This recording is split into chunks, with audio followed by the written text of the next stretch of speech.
Good morning, সবাইকে জানাই রথযাত্রার অনেক অনেক শুভেচ্ছা আর ভালোবাসা। এখানে আমার ভাই কি বলছিল আমি কিছুই বুঝতে পারলাম না, তো চলো ব্রাশটা নিয়ে এখন যাওয়া যাক। ব্রাশ করে এসে দেখছি আমাদের পিচ্ছিটা কি শুরু করে দিয়েছে। শুধু এদেরকে দেখলেই তো হবে না, খাবারও খেতে হবে, তাই খাবারটা আমি খেয়ে নিলাম। আর আমার বড় মার ডিমান্ড তাকে আইব্রু করে দিতে হবে, তাই করে দিলাম। আর এখানে ভাই দেখছিল কার্টুন, কিন্তু এনার তো পছন্দ হচ্ছে না, আর মনটা বলছিল কিছু খাবো, তাই মিষ্টিগুলো বের করে খেয়ে নিলাম। আর এখানে আমার মুখটা কেমন জানা লাগছিল। এখন আমি হালকা পাতলা একটু রেডি হয়ে নেব, কারণ আজ তো রথ, তাই রথ টানতে যেতে হবে। আর এখন আমি রেডি হয়ে গেছি, তো চলো যাওয়া যাক। আর এখানে এর মুখটা দেখো কেমন যে করছে কি জানি। তারপরেই চলে এসেছে আমাদের রথটা।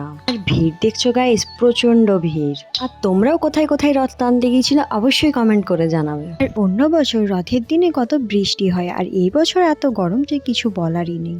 আর আমরাও চলে গেলাম রথের পেছন পেছন একটু ঘুরতে, কারণ সবসময় তো বাড়িতেই থাকি। আর এখানে এটা কি হচ্ছিল কি জানে। তোমাদের ভিডিওটা ভালো লাগলে অবশ্যই একটা লাইক করে দেবে। দেখা হবে অন্য কোনো ভিডিও। টাটা।